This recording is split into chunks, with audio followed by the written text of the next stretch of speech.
Hi guys! I'm gonna cook. Meron na tayong ano dito. Sesame oil.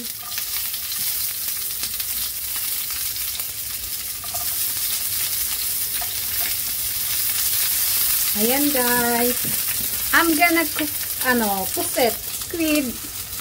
Yung parang buntis siya guys. Yung malaki siya, may laman sa loob. Maraming bihod sa loob guys. Tawag ko rito, buntis na puset. Ayan guys. Yeah, nauna ko yung, of course,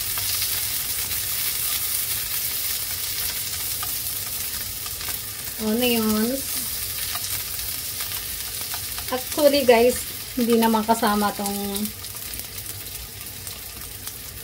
sayang lang ba pag hindi na nagamit, masisira. Kasi may bago akong biniling carrots, pero lalagyan ko lang siya ng carrots guys. Display lang.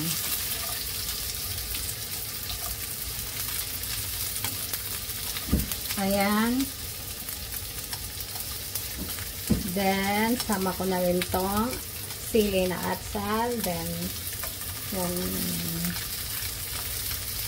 tawag nito, spring onions na malalaki. Ayan lang guys.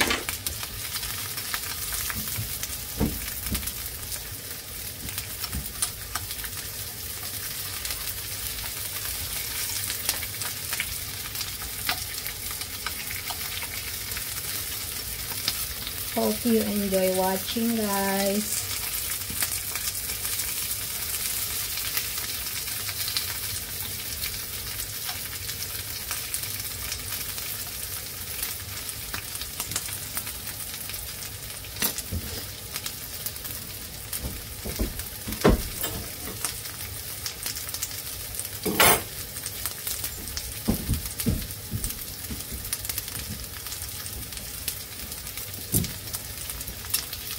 Kasi pa yung carrots is matigas pa siya. Anyway, half cook lang. Anyway, kinakain nyo yung carrots dito guys ng hilaw. Then, ilalagay ko na tong buntis na squid guys. Alam nyo guys, kinakain. Half cook na rin to guys eh. Pwede na to isauso sa tuyo. Nalagay ko na guys. Ayan.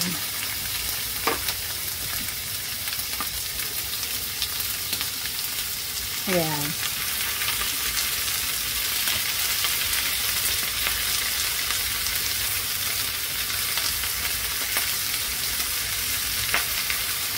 Nag-gloves ako guys kasi yung mantika ba.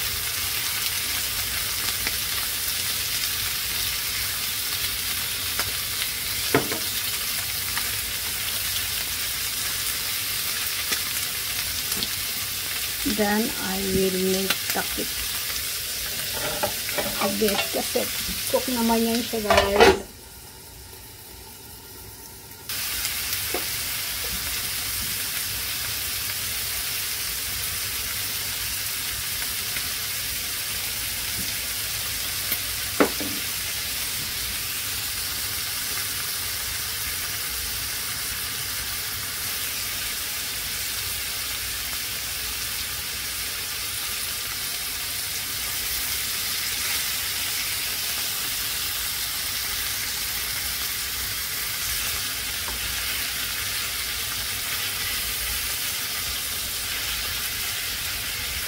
Ayan na guys.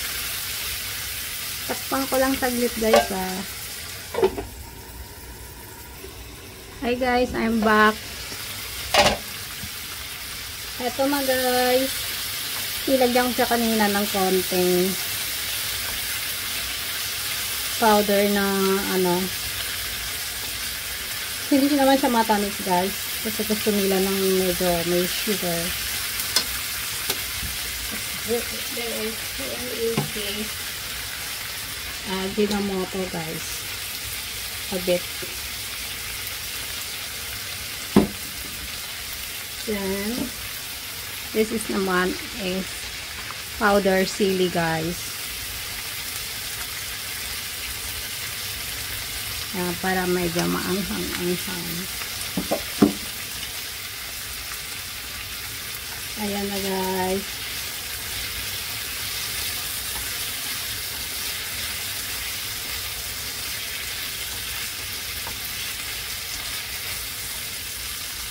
Takpang sanlat, guys, ha.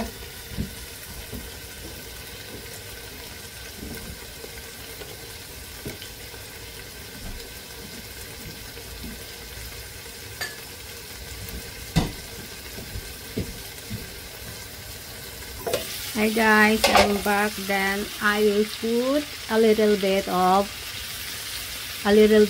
wine, guys.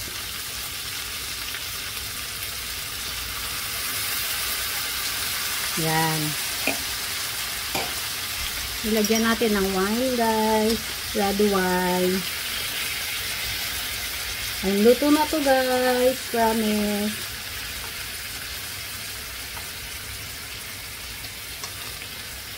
Yeah.